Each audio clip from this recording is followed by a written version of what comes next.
querida pastora Fabiana fez aniversário ontem e a gente quer chamar ela. Bate palma, bate palma, gente.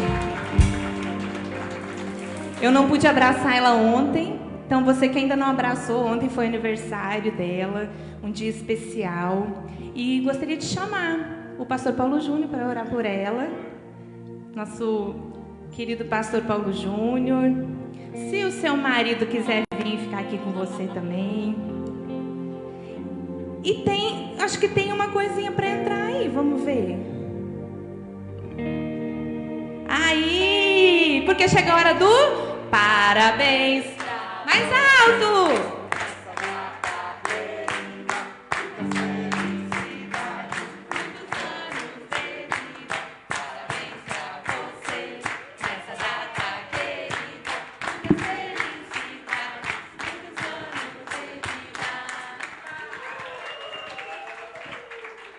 Aí, glória a Deus.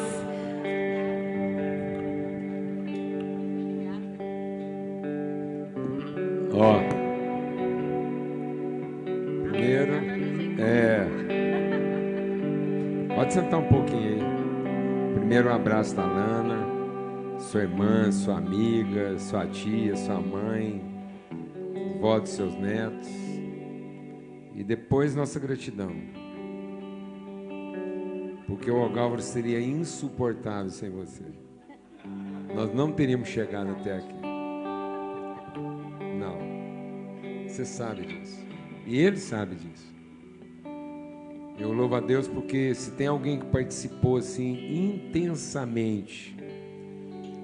intensamente da vida de vocês e da relação, do casamento, dos filhos, da história, fui eu. Essa honra ninguém vai me tirar.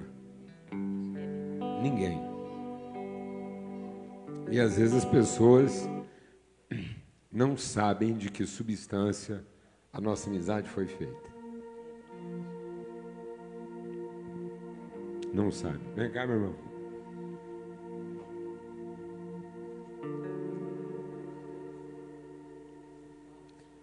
Então não tinha dia melhor eu estar aqui, poder orar, agradecer pela casa de vocês, mas principalmente pela sua vida e por tudo que a gente um dia creu,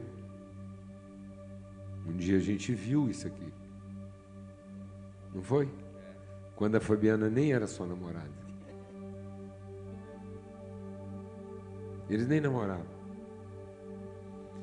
a Fabiana nem estava assim no horizonte de fé do Ogálvaro ainda naquela época. E sabe o que mais? A gente viu isso junto.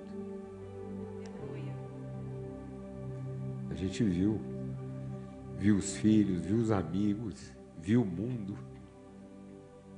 Então é muito difícil alguém tentar conversar comigo e com o Ogálvaro e gerar em nós algum tipo de preocupação ou pressão que a gente já não vive de maneira muito mais intensa do que aquela que as pessoas estão tentando trazer para nós.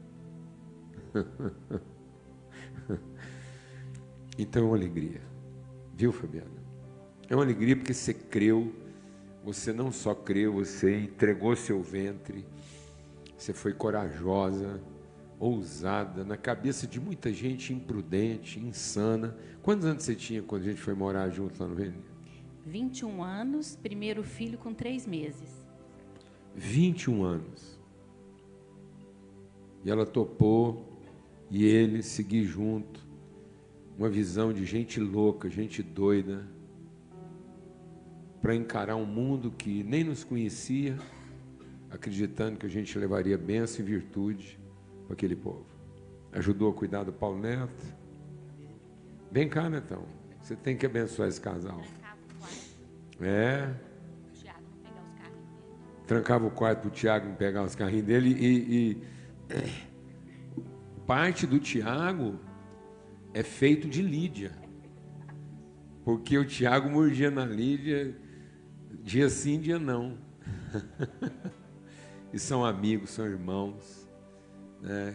Tá aí, viu, meu filho? Tá aí seu tio Ogálvaro, sua tia Fabiana, que cuidou de você, ajudou, dividiu. Olha lá, Bebel chegou, vem cá, Bebelzinha. Nasceu, está todo mundo aqui, tá vendo? É uma história feita de gente, não é de ideias, de encarnação. Isso é feito de encarnação, de ousadia. Pois é, de ousadia. Então é muita gratidão, Fabiana, de gente que não quis defender seu próprio interesse, nem cuidar de si mesmo. Uma alegria nós estamos aqui mais um domingo. Esse é o nosso 8º domingo. 2 meses se passaram, hein? Quantas coisas Deus já fez, já operou no meio de nós. Quanta coisa linda nós temos visto Jesus operar nos nossos dias, né? Eu quero começar dizendo que Paulo Júnior falou que eu não ia ser o homem que sou se não fosse a Fabiana da minha vida. Eu acho que ninguém tem dúvida disso, não é verdade? Porque, de fato, eu tenho visto muitas casas sucumbirem, né? Muitas casas ruírem, porque não há sabedoria na vida das mulheres. A Bíblia diz que quem edifica a casa é a mulher. Então, às vezes a gente diz, não, porque o homem... Não, mas a Bíblia diz que quem edifica a casa é a mulher. Então, sem mulher sábia, casa nenhuma é edificada. Então, eu quero dizer que eu tenho certeza, hoje é 52 anos, que ela fez ontem, né? Isso. A gente fala idade, porque a gente é avó, avós, né? A gente estamos com 2 netinhas, lá em casa a gente não tem problema com as nossas idades, até porque tudo que nós temos vivido é muito bom em Deus, né? E é bom contar os dias. Mas aqui é o seguinte, é os 58, né, que eu tenho, vou fazer 59, então o ano que vem eu entro para os idosos, né, mas ainda sinto vigor, né, e a nossa casa tem sido assim. Às vezes as pessoas perguntam, mas não cansa vir para Goiânia, sair de lá, né, eu fiz os 2 cultos da manhã, almoçamos no caminho, chegamos aqui, tomamos banho e vim para cá. Claro que cansa, mas a Bíblia diz que aqueles que esperam no Senhor renovam as suas forças, né? A alegria. A Fabiana é essa mulher que fala assim, vamos lá, todo domingo, vamos. Então aqui estamos, porque ela disse amém para tudo aquilo que nós estamos vivendo. Então ela é a mulher sábia, ela é a mulher que edifica a nossa casa, e eu não tenho dúvidas disso. Quando a gente está cantando uma canção como essa, né, às vezes a gente nem se apercebe que estamos cantando a palavra de Deus, né?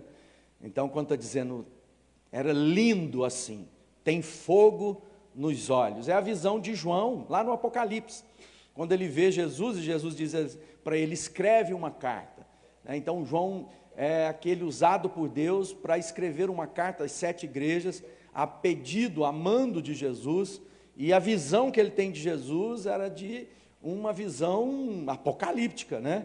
Olhos com fogo, labaredas de fogo. E o cantor, né, o escritor, o compositor da canção diz, é lindo demais.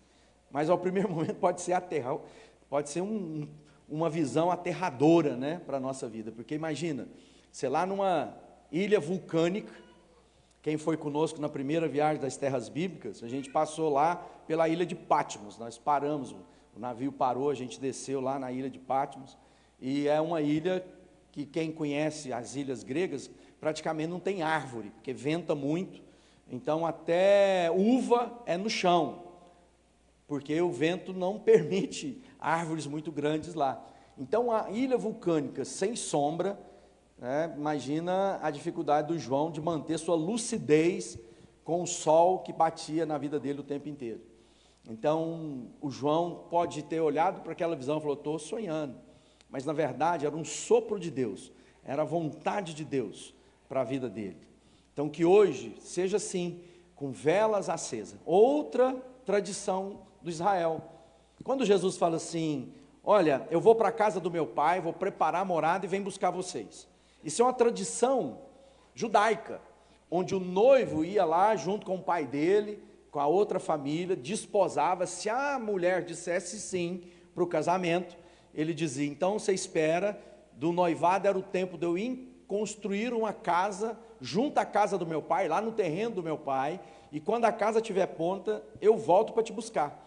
Mas uma coisa que era necessária, que a noiva mantivesse acesa a lamparina, para que quando o noivo voltasse, a lâmpada dizia: estou te esperando. Lembra lá das virgens nécias, né, que deixaram apagar a sua lamparina?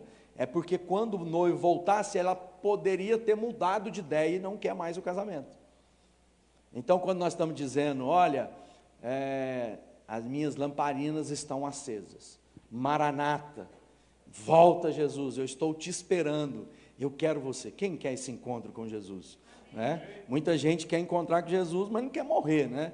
Todo mundo está assim, não, mais um pouco, e a gente vai adiando coisas que poderia ser resolvida na nossa vida hoje. Então, o futuro nós não temos, o que nós temos é o dia de hoje. Então, não espere para amanhã o bem que você pode fazer hoje, não deixe para amanhã o perdão que você tem que liberar hoje, que você pode liberar hoje, não deixe para amanhã o abraço que você poderia dar em alguém, ou a declaração de amor pela vida de alguém, que seja o seu hoje, porque a gente não sabe quando o noivo vai voltar.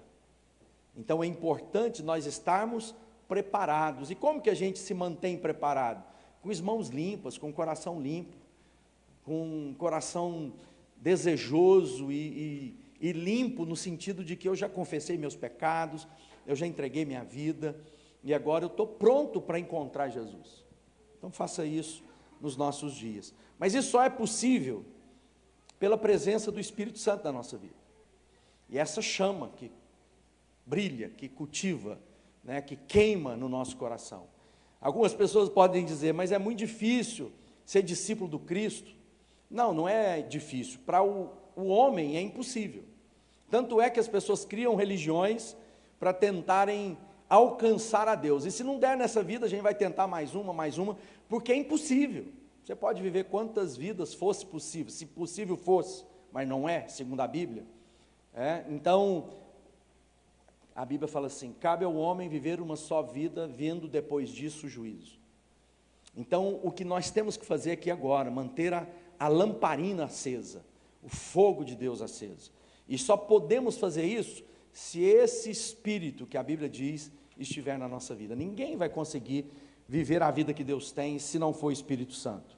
E hoje a nossa reflexão fala sobre essa vida nova, essa capacidade de viver uma história nova a partir do encontro com Jesus e pela presença do Espírito na nossa vida.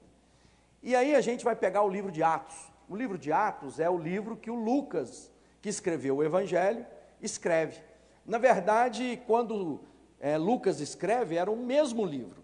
O Evangelho de Lucas e o livro de Atos era como se fosse volume 1 e volume 2. E o Lucas era um homem dado à pesquisa, ele era médico, ele era alguém que foi em busca de fontes fidedignas. Ele escreve a um alto romano, numa pessoa elitizada, e ele fala assim: eu vou escrever, mas eu fiz uma pesquisa, eu fui atrás dos fatos, eu queria buscar aquilo que é de fato verdade, e eu não escrevi suposições, mas eu me dediquei a conhecer os fatos para compartilhar com você aquilo que de fato aconteceu. Então ele relata no evangelho dele, né, aquilo que Jesus é. E na sequência ele diz: bom, agora eu vou contar a história dos discípulos de Jesus quando Jesus não estava mais com eles. E ele começa a contar a história no livro de Atos a partir de uma festa.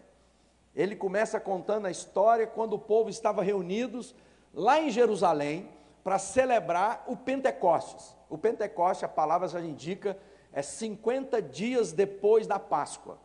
Mas também é a festa das primícias, é a festa das semanas, é a festa da colheita. E é também o dia que se celebra as leis que Deus deu para Moisés, quando ele subiu ao monte, Deus dá a ele aquelas tábuas de pedras, onde estavam escritos os 10 mandamentos. Agora, nesse momento, Lucas começa a dizer que se cumpriu a promessa que havia sido feita através do profeta Joel, Ezequiel, que dizia que nos últimos dias, Deus derramaria do seu Espírito. E o Espírito de Deus estaria transformando o nosso coração. Ele diz, então, olha só, quando nós quem estava aqui semana passada, a gente aprendeu um pouco sobre a ceia do Senhor. E a ceia do Senhor vem no dia de Páscoa. E Jesus ressignifica a Páscoa, porque a Páscoa até então era apenas a celebração do povo que foi tirado do Egito. Mas a Páscoa para nós agora é a ressurreição de Jesus. Ou seja, onde ele vence a morte, a escravidão que era imposta sobre os homens foi ressignificada. Agora no Pentecoste, aquilo que era a mensagem de que as leis foram dadas, agora passa a ser, agora o Espírito escreve no coração de cada um. Por isso que a Bíblia diz que Deus, quando derramasse do seu Espírito, os jovens profetizarão, os velhos teriam sonhos, sonhos, terão visões, e assim a gente vai caminhando na direção daquilo que Deus tem para a minha vida e para a sua vida. Então, quando a gente abre o livro de Atos, se você abrir em Atos no capítulo 2, começa assim: chegando o dia de Pentecostes, estavam todos reunidos num só lugar. De repente, veio do céu um som, como um vento muito forte, e encheu toda a casa na qual estavam assentados, e viram que parecia línguas de fogo, que se separavam e pousaram sobre cada um deles. Todos ficaram cheios do Espírito Santo, e começaram a falar noutras línguas, conforme o Espírito os capacitava. Havia em Jerusalém judeus devotos vindos de todas as nações do mundo. Ouvindo-se o som, ajuntou-se a multidão, que ficou perplexa, pois cada um ouvia falar em suas próprias línguas. Aí a gente vai lá para depois do verso 42, o mesmo Lucas continua relatando. Então ele começa dizendo: olha, houve um momento em que a promessa se cumpriu. Havia o desejo de que Deus agora não mais habitaria no meio do povo, mas nós seríamos templo de habitação de Deus. Lembra lá, algumas semanas atrás, nós estávamos estudando sobre o tabernáculo, e Deus dizia assim: eu vou tabernacular no meio do povo, eu vou morar em algo no meio de vocês. Agora, no Pentecoste, Deus está dizendo: eu não vou morar no meio de vocês, eu vou fazer de vocês a minha habitação, eu vou dar o meu Espírito, e esse Espírito vai fazer com que vocês se tornem outras pessoas. Ou seja, há uma divisão entre a minha vida antes do Espírito Santo e a minha vida depois do Espírito Santo. Tem muita gente religiosa, tentando servir a Deus, tentando tatear, de alguma maneira, agradar a Deus, e são sinceras, genuínas, mas é impossível. Se não for o Espírito de Deus na minha vida e na sua vida, nós nunca seremos capazes de nos tornar os homens e as mulheres que Deus quer que sejamos. Você pode ser a pessoa mais devota, e olha aqui, está contando a história, que os judeus vinham de todas as nações, eles haviam sido espalhados nas nações, de todas aquelas situações de domínio sobre Jerusalém, sobre Israel, os judeus eram dispersos, mas havia algumas festas que eles saíam dessas nações e voltavam para Jerusalém. E uma das características na festa de Pentecostes, que celebra a festa das primícias, a festa das colheitas ou das semanas, era porque quando surgia a primeira espiga no milho, ou o primeiro cacho no trigo, era convocada então a festa, e as pessoas vinham para celebrar.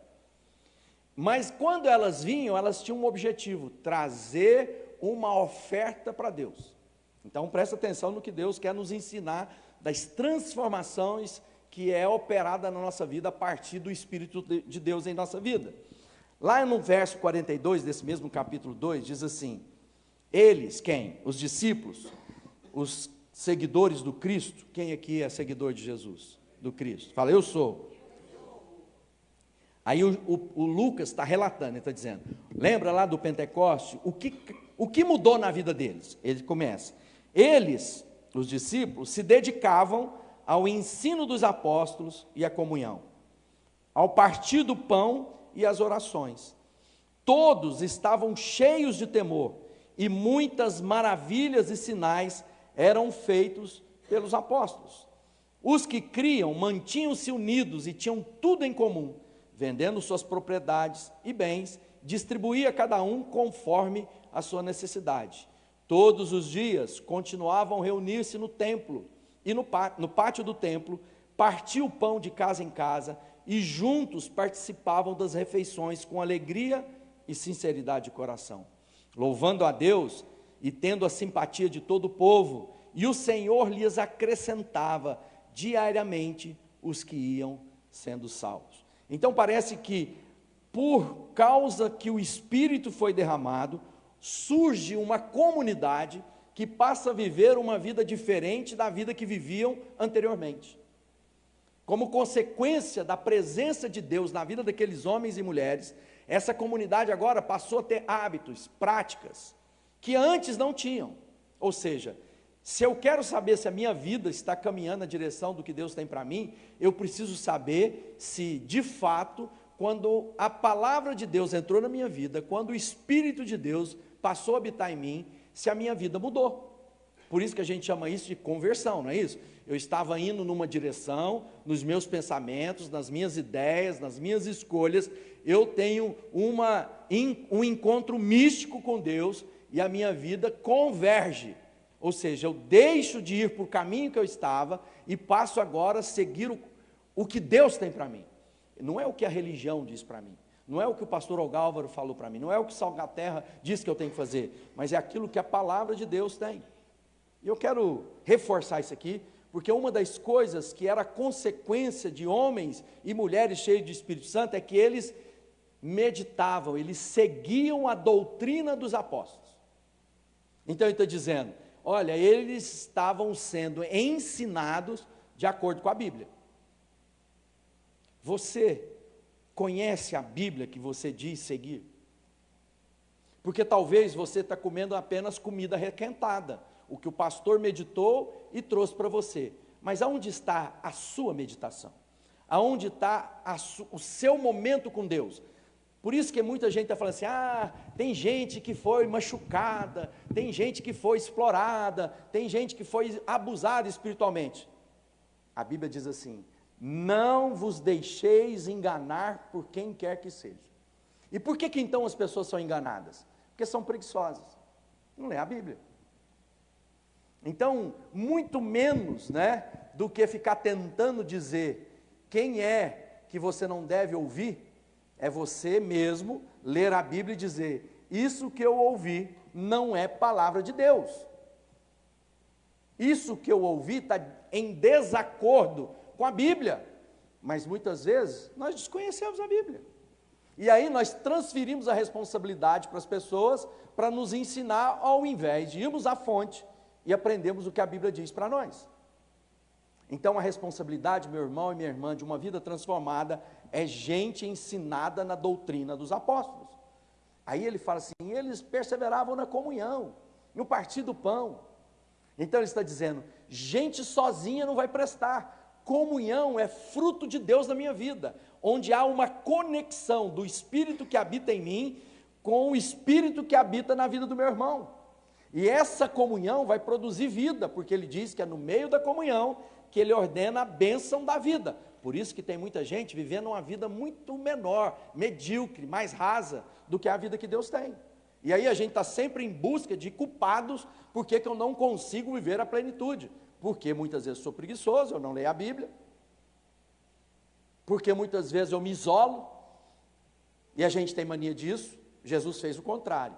Já viu a pessoa falar assim, não, estou muito triste, estou abatido, estou angustiado, eu não quero ver ninguém, não quero conversar com ninguém. Já viu essa conversa? Isso é conversa do inferno, porque no dia de maior agonia de Jesus, ele falou para os amigos dele, vão ali para a gente orar, que a minha alma geme de angústia.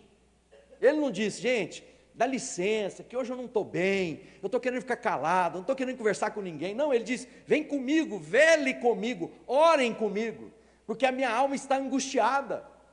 Então, um homem ou uma mulher cheio do Espírito Santo, busca a comunhão.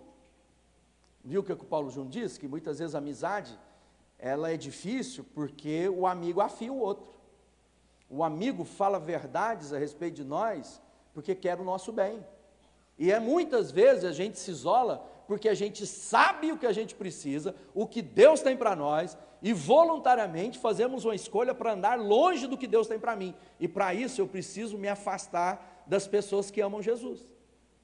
Porque elas vão ser usadas por Deus para me afiar, para me confrontar. Às vezes eu preciso de um abraço, mas às vezes também eu preciso de uma palavra. Levanta e resplandece. Como diz na cultura popular, sacode a poeira e dá a volta por cima. Ele está dizendo, levanta, porque é nascido sobre ti a luz do Senhor. Levanta e resplandece.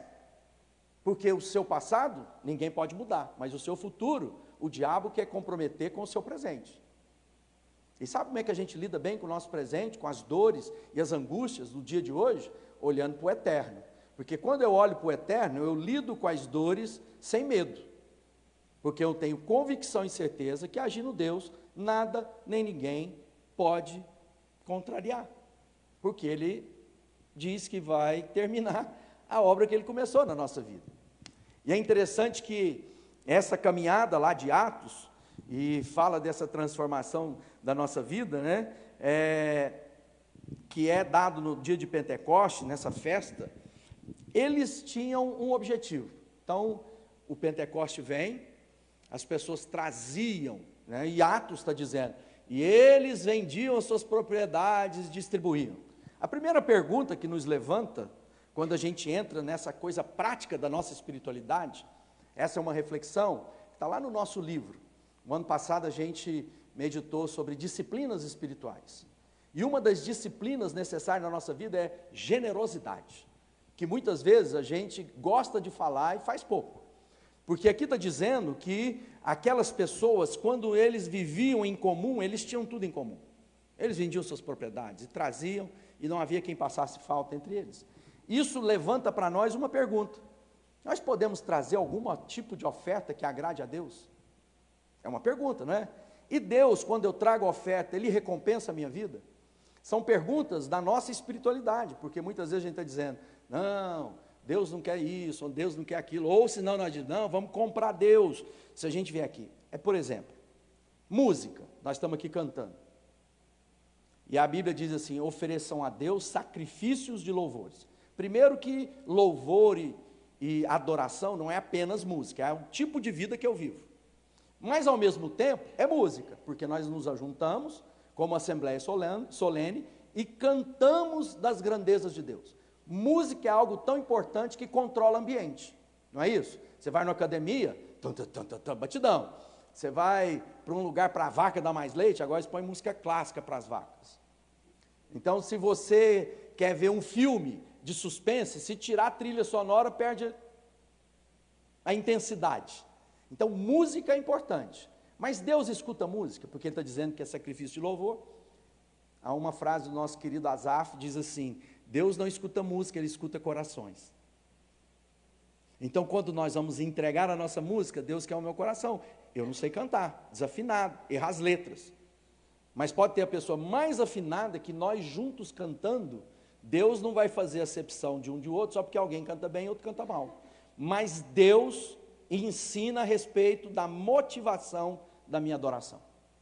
Porque muitas vezes é apenas cantoria. Ou é bajulação.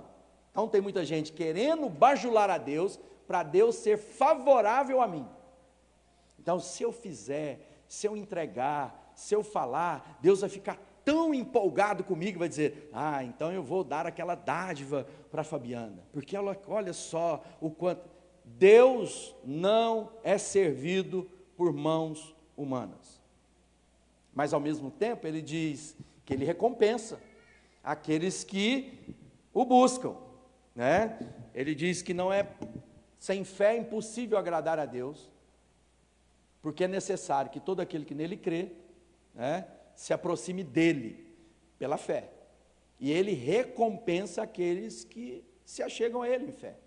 Então quando a gente olha para a palavra de Deus, a pergunta é, Deus então precisa das minhas ofertas, dos meus louvores, da minha entrega? Olha só que diz lá o próprio Lucas no capítulo 17, ele escreve assim, O Deus que fez o mundo e tudo que nele há é o Senhor do céu e da terra, e não habita em santuários feitos por mãos humanas.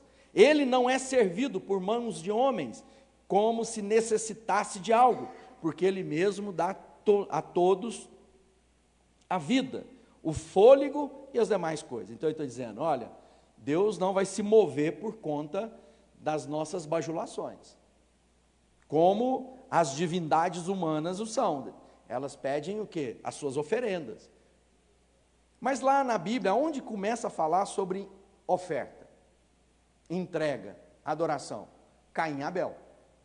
E ali em Caim e Abel é interessante porque diz assim em Gênesis: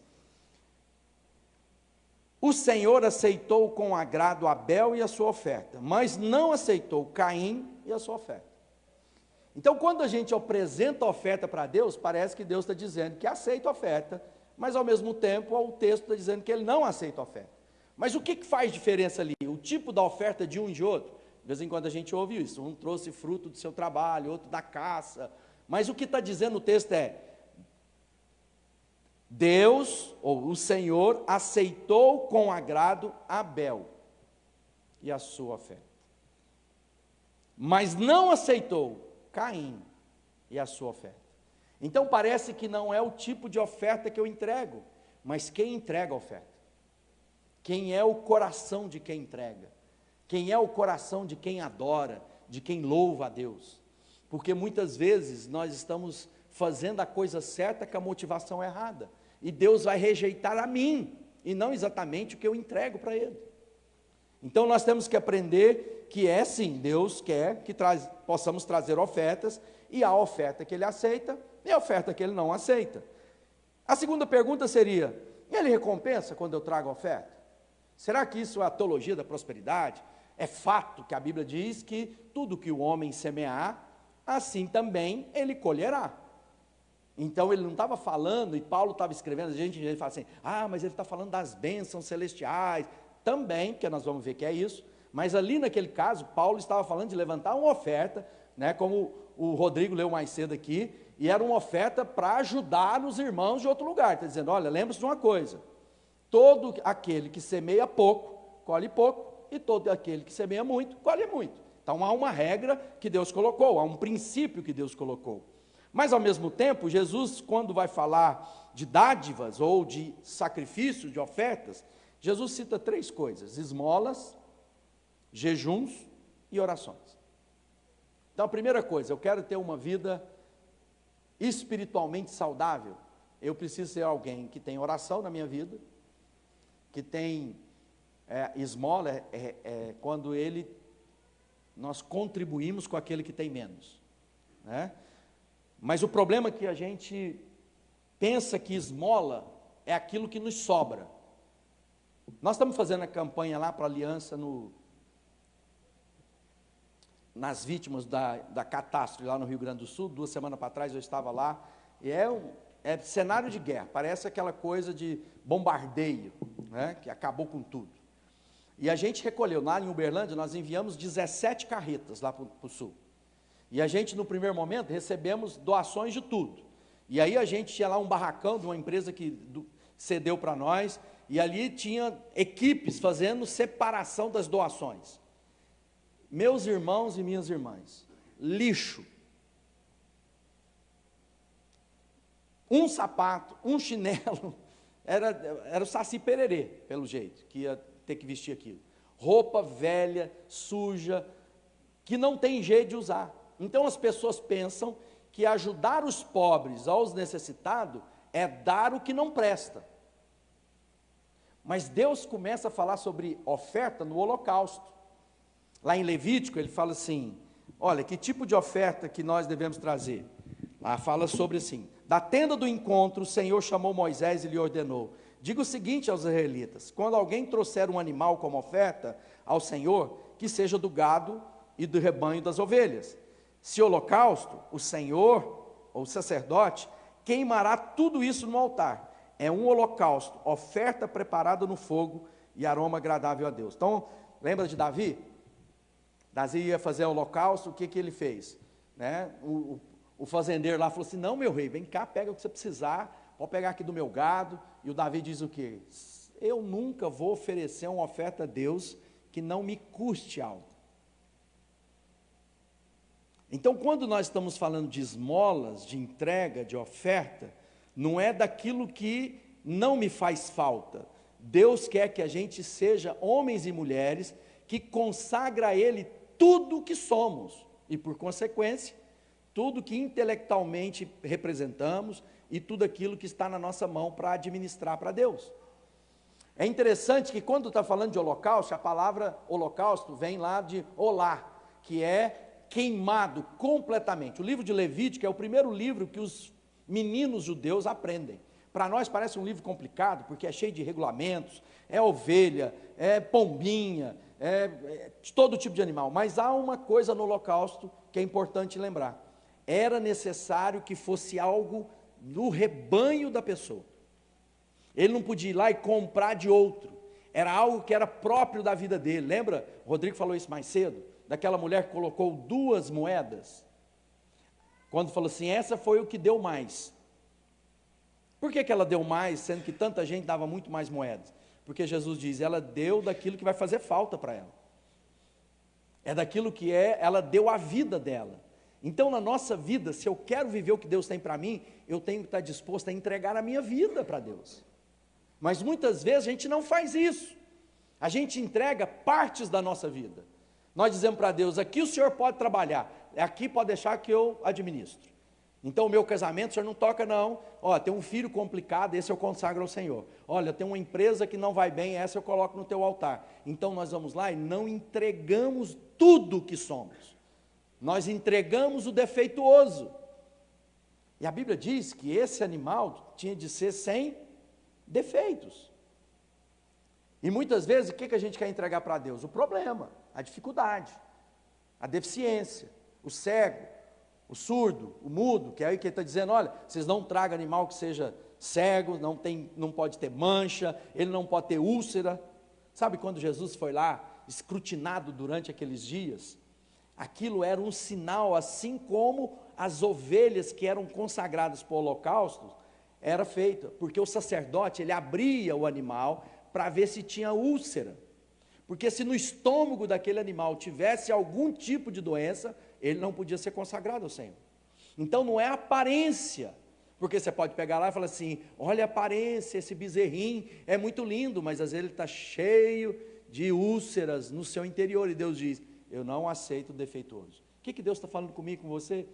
Ele quer o que somos, entregar a nossa vida, tudo que somos na presença dEle. E ali, naquele dia de Pentecoste, ele estava ensinando coisas profundas. O Paulo, lá em Filipenses, diz assim, tudo posso naquele que me fortalece. Apesar disso, vocês fizeram bem em participar das minhas tribulações. Como vocês sabem, Filipenses, nos seus primeiros dias do Evangelho, quando parti para a Macedônia, nenhuma igreja partilhou comigo no que se refere a dar e receber, exceto vocês. Pois estando eu em Tessalônica, vocês me mandaram ajuda, não apenas uma vez, mas 2, quando tive necessidade. Não que eu esteja procurando ofertas, mas o que pode ser creditado na conta de vocês. Agora parece que complicou, porque agora está dizendo que se nós darmos oferta, vai ter crédito com Deus. É isso que Paulo está dizendo, olha, então eu tenho crédito com Deus agora. Não, ele diz assim, não que eu esteja procurando, mas eu quero que seja acreditado na conta de vocês. Recebi tudo, e o que eu tenho é mais que suficiente. Estou amplamente suprido, agora que recebi de Epafrodito, os donativos que vieram. Elas são ofertas de aroma suave, um sacrifício agradável a Deus. O meu Deus suprirá todas as necessidades de vocês, de acordo com as suas gloriosas promessas. Eles enviaram, será que isso é possível? Mas lá em Provérbios diz assim, o generoso prosperará, o que dá alívio aos outros, alívio receberá. E lá em Provérbios, no capítulo 22, diz, quem é generoso será abençoado, pois reparte o seu pão com o pobre. Ou seja, Deus está dizendo, o crédito é, você precisa ser uma nova pessoa em Deus. Então, o crédito que eu recebo é uma vida transformada, e que, consequentemente, vai girar em tudo isso. E às vezes a gente tem dificuldade de falar de recursos, porque a gente pensa que isso não é espiritual. Mas a Bíblia trata mais de dinheiro do que de fé. Significa que há um Deus que concorre com Deus. Se nós não tivermos com o coração no lugar certo, nós serviremos a Mamon. Por isso que a Bíblia está dizendo, olha, seu coração esteja no lugar certo. E lembre-se, o generoso prospera. O que traz alívio às pessoas, alívio receberá. Então, na sua vida e na minha vida, quando o Espírito Santo está em mim, quando eu me movo na direção do que Deus quer me tornar. Ou eu ainda estou lá vivendo coisas que nada tem a ver com o Evangelho que recebi de Jesus. Então, não é o que as pessoas dizem para você. É o que você entende quando lê a Bíblia por você mesmo. Leia a Bíblia, medita nela de dia e de noite. Peça que o Espírito Santo te revele, porque uma das características do Espírito na nossa vida é, não será necessário que ninguém ensine o outro, porque o Espírito te ensinará a respeito de todas as coisas. Ou seja, olha que coisa mais democrática, mais inclusiva do que ele está dizendo. Você não precisa do sacerdote, você não precisa do pastor. Claro que nós sabemos que há uma dinâmica do corpo de Cristo, que cada um tem uma função. Quando nós realizamos a função, o corpo é abençoado, o corpo cresce. Mas ao mesmo tempo, ninguém poderá dizer, eu não sabia. Porque agora eu e você temos nas mãos a palavra de Deus e ela nos ensina. E ele está dizendo que fruto desse Pentecoste na nossa vida, o que vai acontecer? Vamos nos dedicar à doutrina dos apóstolos. Vamos nos esforçar pela comunhão.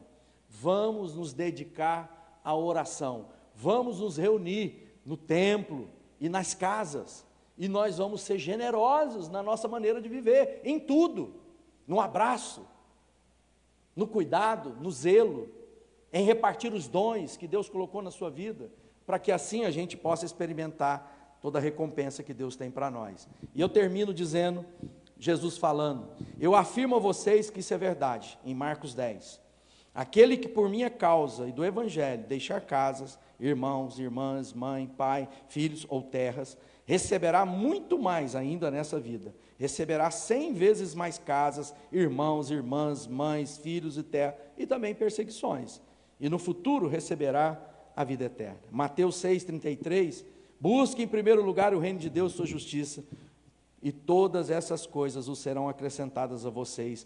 Portanto, não se preocupem com amanhã, pois o amanhã trará suas próprias preocupações. Essa palavra de Jesus, de não andem ansiosos, era quando Jesus falou assim, quando vocês forem orar, não peça pela casa, pelo que comer, o que vestir. Ah, então Jesus está falando que a gente não precisa disso? Não, ele completa, ele fala assim, porque o Pai bem sabe que precisa de todas elas. Busque em primeiro lugar o reino de Deus e a sua justiça, e todas essas coisas que o Pai sabe que você precisa, serão acrescentadas na sua vida. Então o que ele está dizendo? Que essa pessoa cheia do Espírito Santo se move na direção de Deus, se alegra com as coisas de Deus, se torna homens e mulheres mais alegres, cheios do Espírito, que brilham à luz de Cristo. Que essa noite seja uma noite de transformação na minha vida e na sua vida.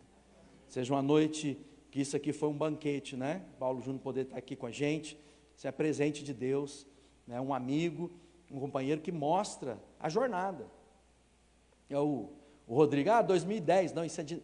Nós fomos para, eles já estavam na Escócia, e nós fomos para lá em 26 de dezembro de 1994, nós passamos 1995 juntos, né? O Tiago tinha 7 meses, esse menino passou 1 ano purgando o ouvido, né, por causa do frio, e nós ficamos lá, e foi um ano lindo. As pessoas falam, que missionário é difícil, coisa como... Foi um dos anos mais felizes da minha vida, da Fabiana. Moramos juntos na mesma casa, menino que não acabava naquela casa, né? E ainda veio a Bebel, né, com a Lana, nos últimos meses de gestação, acamada, e a Fabiana aprendendo a cozinhar, e não cozinhar para mim, né? Primeiro arroz que ela fez para mim, ela falou, gostou, bem? Eu falei, gostei, mas a gente tem que pôr sal. Põe sal no arroz? Tem que pôr sal, né? E hoje se tornou uma cozinheira de mão cheia, né? Fruto da amizade com a Lana, que ensinou, que teve paciência. Então a gente viveu muitas coisas. E tudo isso do quê? Porque um dia nós recebemos esse Espírito de Deus. Nós estamos fazendo 30 anos de pastorado agora. A Igreja Sal da Terra tem 34, 1990. E nesses 30 anos nós vivemos coisas lindas, maravilhosas. Sabe por quê? Porque tudo que a gente quer é agradar a Deus.